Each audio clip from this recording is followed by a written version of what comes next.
Rapat. Setelah Kim Soo-hyun keluar dari ruangannya, Dae-hyun lantas melangkahkan kakinya dengan lebar menuju pintu lalu menguncinya sambil menahan emosi di dadanya. Marah, sangat marah hingga ia kembali meninju daun pintu dengan sangat keras. Ia sangat marah karena semakin hari Kim Soo-hyun sangat menyebalkan untuk menggoda istrinya. Sedangkan ia tidak bisa melakukan banyak hal. Soo-yin bahkan sampai mengusap dadanya karena terkejut. Dipandanginya wajah pria yang sudah menempati posisi tertinggi dalam hatinya. Dipandanginya Dae-hyun yang hendak memukulkan tinjunya ke tembok dekat pintu. Seperti berusaha tengah meredam emosinya. Dae-hyun lantas meletakkan kepalan tangannya ke tembok dengan posisi menunduk. Soo-yin perlahan melangkahkan kakinya ke meja kerjanya untuk mengambil tas. Tidak disangka tujuannya hari ini untuk memberikan kejutan justru harus berakhir dengan keributan antara dua bersaudara. Soo-yin menghela nafas panjang sembari terus melangkahkan kaki menghampiri suaminya. Jika aku hanya membuat keributan di sini sebaiknya aku pulang saja, ucap Soo-yin dengan bibir bergetar. Berusaha untuk tegar agar bola kristal tidak jatuh dari sudut matanya.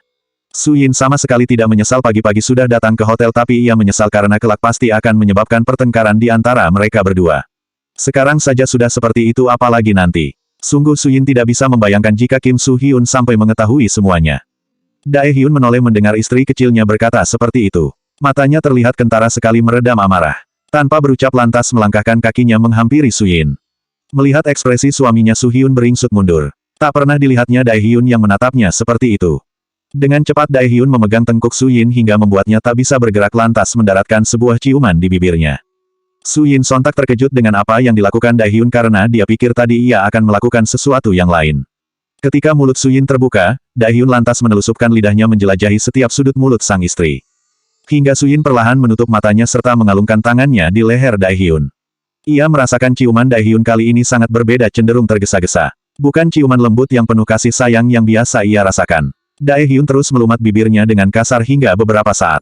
Dae-hyun melepaskan pagutannya setelah emosinya mulai stabil dan tersadar apa yang telah dilakukannya. Maaf, ucap Dae-hyun lirih sembari menjauhkan tubuhnya. Hampir saja ia kehilangan kendali. Kau marah, ujar Soo-yin sambil menatap mata elang suaminya. Ia menggerakkan bibirnya sedikit karena terasa agak bengkak.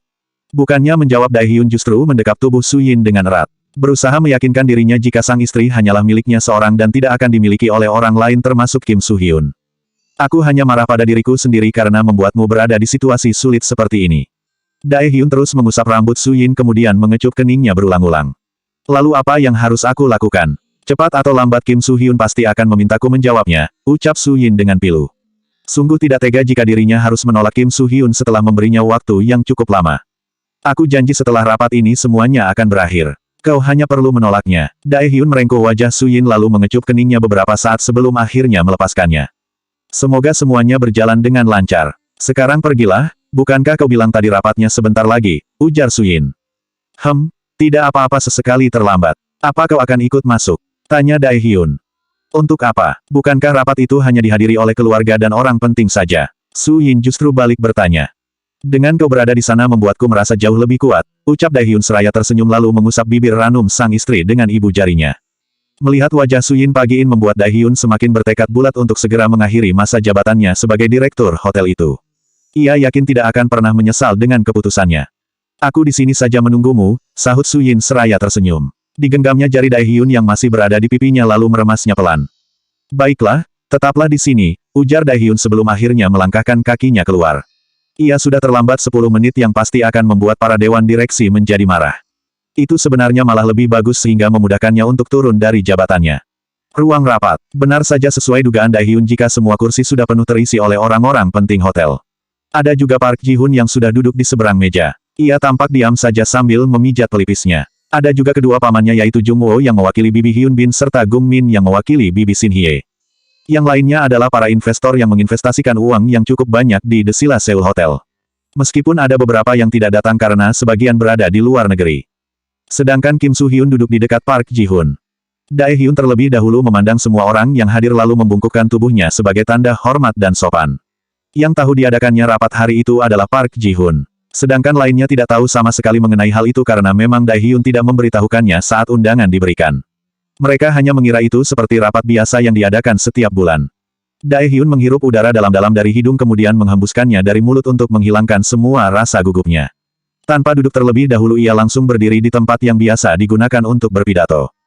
Selamat pagi, semuanya. Terima kasih sudah hadir pada rapat kali ini, ujar Daehyun sembari mengatur nafasnya.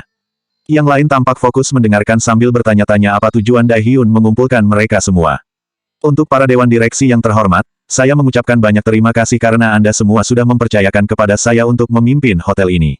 Setelah melalui banyak pertimbangan tampaknya kita harus mengganti pimpinan hotel ini dengan direktur yang baru. Daehyun sejenak menghentikan ucapannya. Semua orang saling menatap satu sama lain, lalu memandang Daehyun dengan penuh tanda tanya. Apa maksud kakak? Ujar Kim Soo-hyun yang terperangah seperti yang lain mendengar penuturan saudaranya. Park Ji-hun hanya diam sambil mendengarkan orang-orang yang saling mengeluarkan argumennya. Tak ingin ikut menanggapi karena sudah mengetahuinya terlebih dahulu.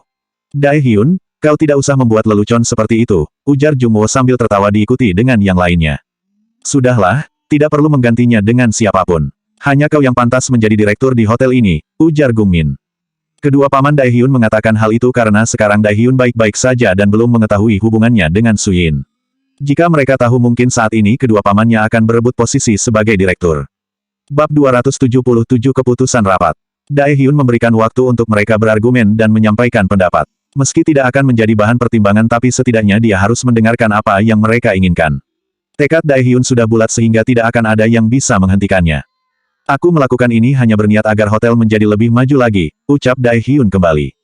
Kalian tidak perlu repot-repot mencarinya karena aku sudah menunjuk siapa yang akan menggantikanku. Aku yakin jika kalian pasti akan setuju menjadikannya direktur, imbu Daehyun sembari menghela nafas pelan. Ruang rapat kini semakin riuh karena beberapa orang berbicara sendiri. Sepertinya mereka tidak ingin Daehyun turun dari jabatannya. Namun Daehyun pura-pura tidak mendengarkan apa yang mereka utarakan.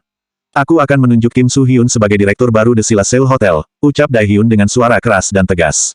Kini ada perasaan lega karena sudah mengatakan semuanya. Apa? Semua orang serempak mengatakannya sambil memandang Daehyun dengan tatapan penuh tanda tanya yang sangat besar.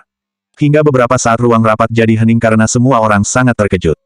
Menganggap Daehyun sudah gila. Pada dasarnya tidak akan ada yang mau untuk turun dari jabatannya. Mereka tidak menyangka jika Daehyun akan mengatakan hal itu setelah kerja keras begitu lama ia lakukan untuk hotel. Daehyun, bukankah sudah kami katakan jika tidak usah membuat lelucon seperti itu?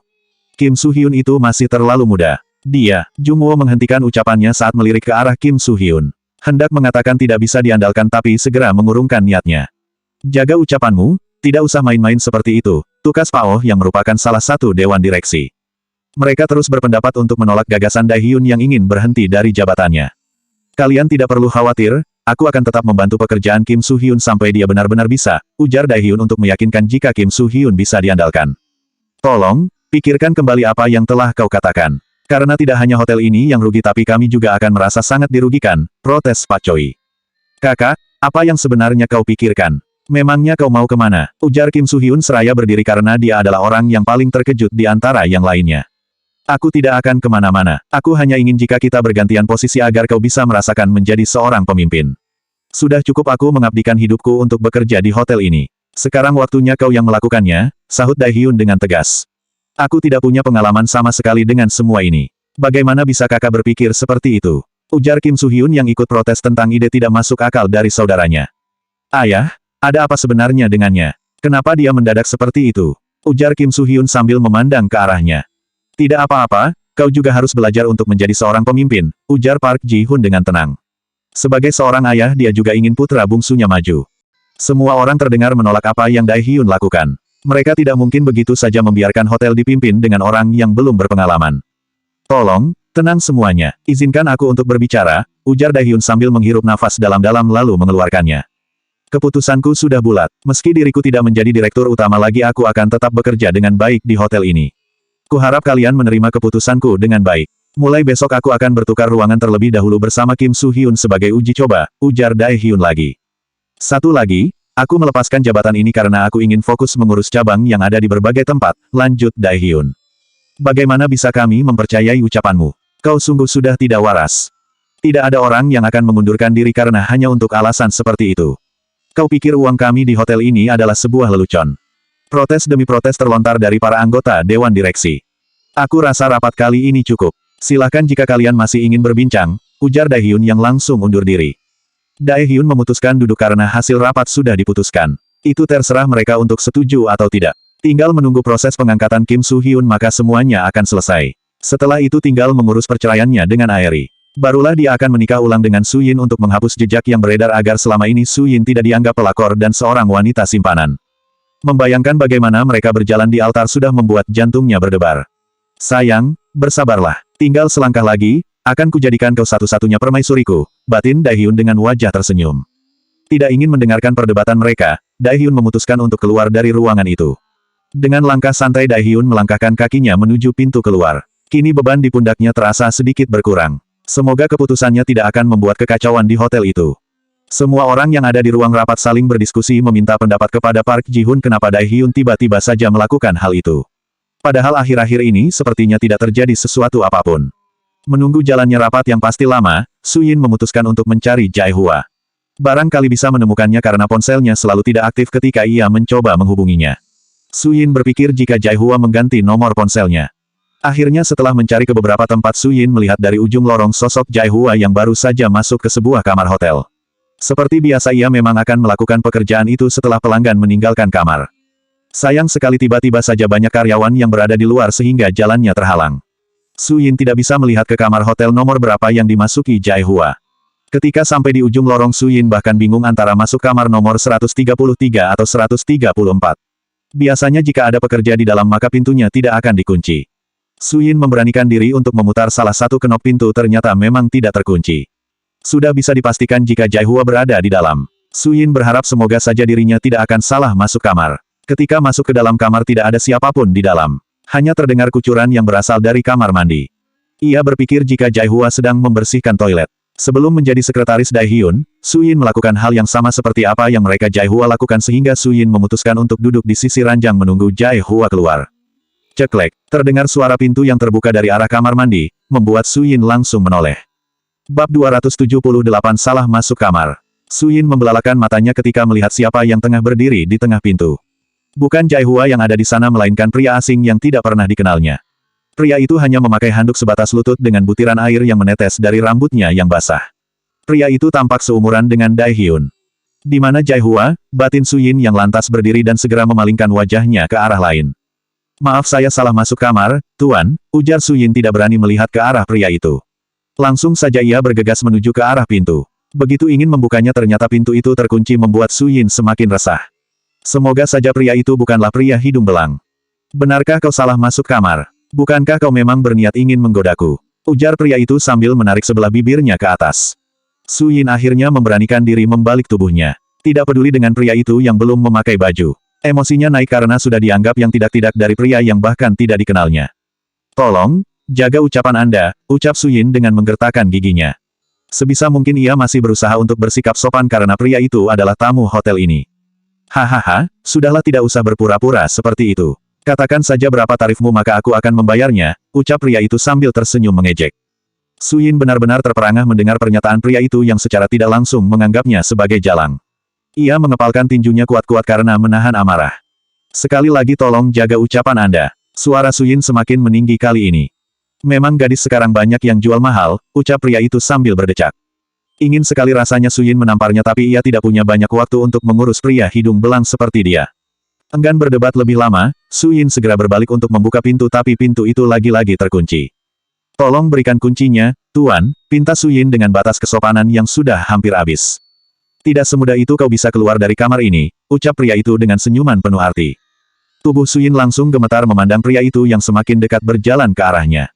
Pria itu terus mengamati tubuh Su Yin dari bawah hingga atas, serta memandang wajah Su Yin yang dinilai sangat menarik. Bibir tipis dengan rambut hitam panjang serta mata yang sipit cukup menggugah gairahnya. Jangan mendekat atau aku akan berteriak. Ancam Su Yin tidak main-main karena pria itu tidak menghentikan langkahnya. Bukankah kamar ini kedap suara? Sekeras apapun kau berteriak tidak akan ada yang mendengarnya, ujar pria itu sambil terkekeh. Su Yin hendak menghubungi seseorang tapi ia bahkan lupa membawa ponselnya. Tak ada pikiran ia akan salah kamar seperti ini. Su Yin terus beringsut mundur hingga punggungnya menyentuh pintu. Ia langsung berbalik lalu menggedor pintu semua tenaga berharap ada orang yang mendengarnya. Tolong, tolong, tolong. Su Yin terus berteriak meminta tolong sambil berusaha dengan kuat mengetuk pintu. Membuat tangannya terasa sakit karena terlalu keras. Kau tidak akan bisa lari gadis kecil. Kau ibarat kelinci kecil yang masuk ke dalam kandang singa, ucap pria itu diikuti dengan tawa yang sungguh menggelegar. Su Yin benar-benar merasa ketakutan mendengar tawa pria itu. Teringat kembali tragedi di mana Su Yin dibawa ke apartemen oleh Li Yang Joun beberapa bulan yang lalu. Itu sungguh membuatnya merasa trauma. Su Yin tidak tahu apa salahnya sehingga harus mengalami kejadian seperti itu lagi. Dengan cepat pria itu mengangkat tubuh Su Yin ke pundaknya lantas menghempaskan tubuh Su Yin di ranjang cukup keras. Hingga Su Yin merasakan lengannya terasa sakit. Jangan macam-macam. Asal kau tahu saja jika aku adalah sekretaris hotel ini, ujar Su Yin diselam ringis akibat rasa sakitnya. Ia berusaha untuk duduk. Benarkah? Aku tidak percaya sama sekali dengan omong kosongmu. Jika kau memang seorang sekretaris seharusnya kau tidak akan salah memasuki kamar ini. Pria itu tampak sudah tidak sabar sehingga langsung menubruk tubuh Su Yin. Beruntung Su Yin bisa menghindar dan langsung bangkit berdiri. Rupanya kau kelinci yang sangat pandai bermain-main ya, ucap pria itu dengan seringai liciknya. Su Yin sebisa mungkin pergi menjauh agar tidak tertangkap pria itu. Jijik rasanya melihatnya seperti itu. Yang diinginkannya hanyalah Daehyun tidak ada orang lain yang boleh menyentuhnya. Pria itu sudah kehabisan kesabaran karena Su Yin selalu lolos dan mempermainkannya. Ia langsung mengejar Su Yin kemanapun dia menghindar. Hingga membuat Su Yin terpojok di sudut. Tanpa diduga Su Yin pria itu menamparkan pipinya cukup keras hingga membuatnya terhuyung. Tamparan seorang pria dengan telapak tangan yang besar tak sebanding dengan tamparan seorang wanita yang hanya akan menimbulkan pipi memerah. Jangan salahkan aku karena berbuat kasar kepadamu. Itu karena kau yang memulainya, ucap pria itu lantas mencekal pergelangan tangan Su Yin kemudian menyeretnya ke ranjang. Lepaskan, teriak Su Yin sambil meludahi pria itu. Hasilnya pria itu semakin bertambah marah karena ludah Su Yin mengenai wajahnya. Itu merupakan suatu penghinaan baginya. Pria itu mencekal kedua tangan Su Yin ke belakang lalu meraih dasinya yang berada di atas nakas. Lalu mengikatnya dengan sangat kuat hingga Su Yin tak mampu memberontak. Dasar pria pengecut. Umpat Su Yin dengan penuh keberanian kepada mereka semua. Sorot mata Su Yin sangat berapi-api. Pria itu justru bangkit dari ranjang lalu mengambil sebuah pil yang berada di atas nakas. Memasukkan pil itu ke dalam air putih yang tersedia di sana. Apa kau tahu ini apa? Kau pasti sudah sering meminumnya, cibir pria itu sambil menunjukkan gelas yang berisi air telah dilarutkan dengan obat tersebut. Su Yin membelalakan matanya, menerka-nerka obat apa yang dimaksud oleh pria itu. Apa yang akan kau lakukan? Teriak Su Yin dengan amarah. Meski tidak tahu itu apa yang jelas Su Yin belum ingin mati. Tidak usah berpura-pura, ujar pria itu dengan seringai liciknya. Dengan paksa pria itu membuka mulut Su Yin dan menumpahkan air itu ke dalam mulutnya. Sekuat tenaga Su Yin berusaha untuk tidak menelannya. Hingga terus menyemburkan air ke wajah pria itu. Membuat pria itu semakin marah lalu mengambil beberapa butir obat dan langsung memasukkan ke dalam mulut Su Yin. Mau tidak mau Su Yin menelannya hingga tidak berapa lama obat itu langsung bereaksi di tubuhnya. Su Yin merasakan sedikit pusing disertai badannya terasa gerah dan panas hingga ingin membuka pakaiannya. Melihat obat perangsang itu sudah bekerja, pria itu lantas membuka ikatan di tangan Su Yin. Ia memandang Su Yin yang menggeliat dengan bergerah. Ceklek, pintu terbuka dari luar. JH, ucap seorang wanita yang baru saja membuka pintu kamar hotel dari luar. Bab 279 Suami Miyang. Mendengar ada seseorang yang menyebut namanya, pria itu segera menoleh ke arah pintu. Ia langsung terbelalak melihat siapa yang berdiri mematung di sana yang ternyata adalah kekasihnya. Tadi ia pikir Mina tidak akan kembali secepat itu. JH, apa yang kau lakukan? Siapa wanita itu? Dada Mina sangat bergemuruh mengetahui kekasihnya bersama wanita lain. Ia terus berdiri di pintu untuk beberapa saat. Mina, tenanglah. Dia tadi datang untuk menggodaku, ujar pria yang ternyata bernama JH. Ia lantas bergegas menghampiri Mina dan menggenggam tangannya. Mina mengerutkan keningnya lantas melepaskan pergelangan tangannya. Ia berjalan ke ranjang untuk mengetahui seperti apa wajah wanita yang tengah di ranjang. Tak semudah itu percaya dengan pria yang baru beberapa hari dikenalnya. Mata Mina langsung terbelalak ketika melihat Su Yin dari jarak dekat. Su Yin, ucap Mina dengan wajah tidak percaya sambil menoleh ke arah KH. Mina pernah bertemu dengan Su Yin saat menjadi tour guide beberapa bulan yang lalu untuk mendampingi Mer Peter Anderson.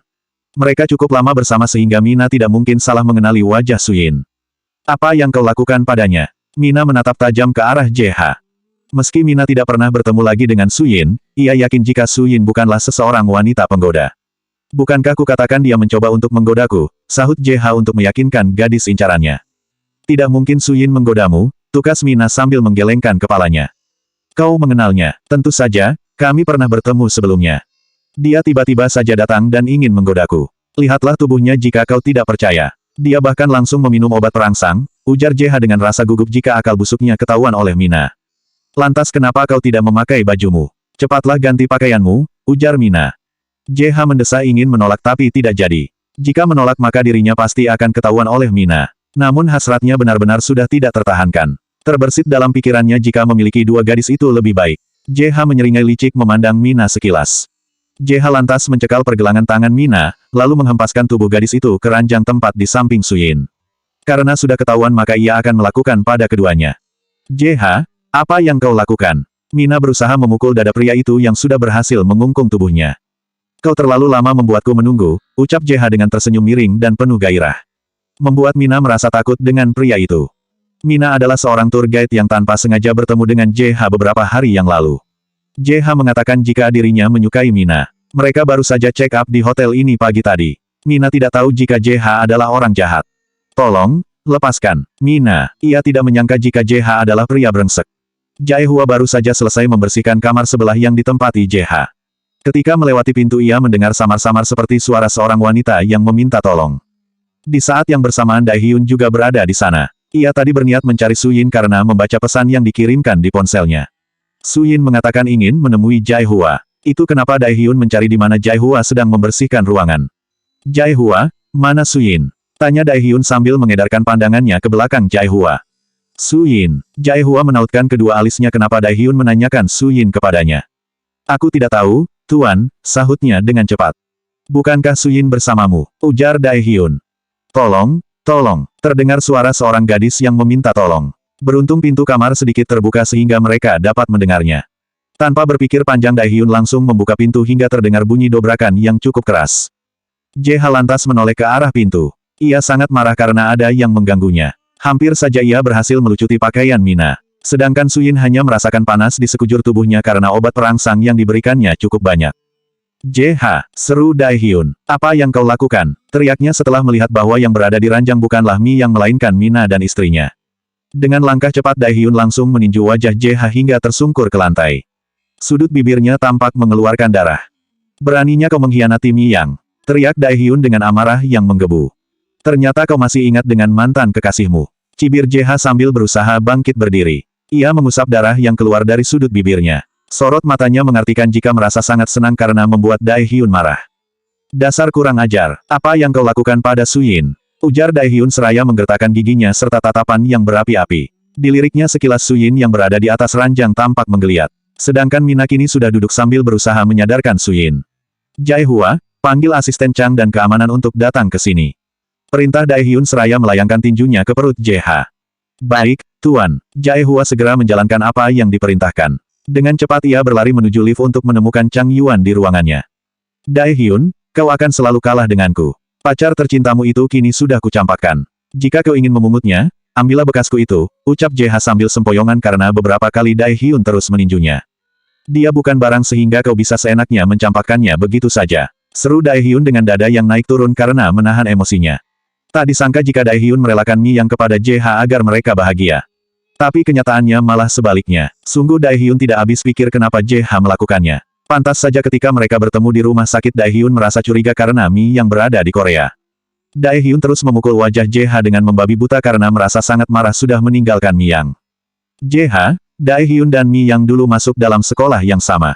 JH memang selalu mendekati Mi Yang tapi selalu ditolak.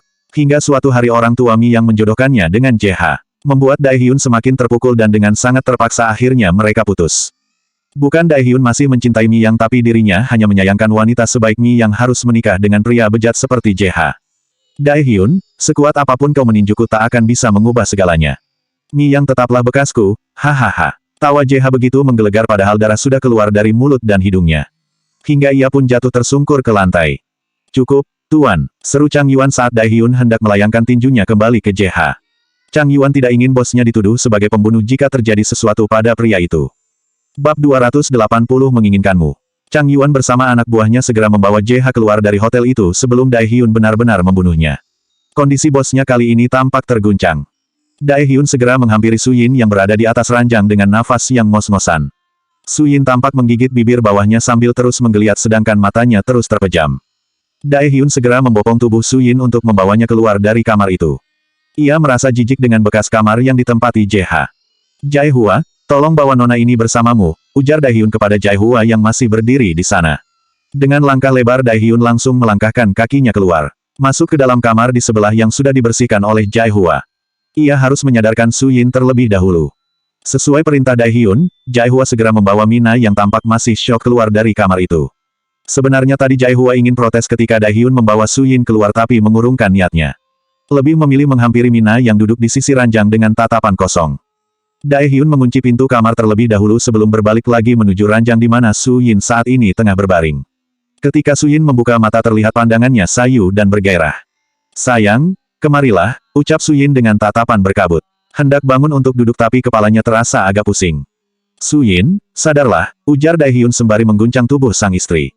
"Sayang, aku mencintaimu. Aduh, panas sekali. Cepat lepaskan pakaianku." Su Yin meracau tidak jelas sambil menggeliat.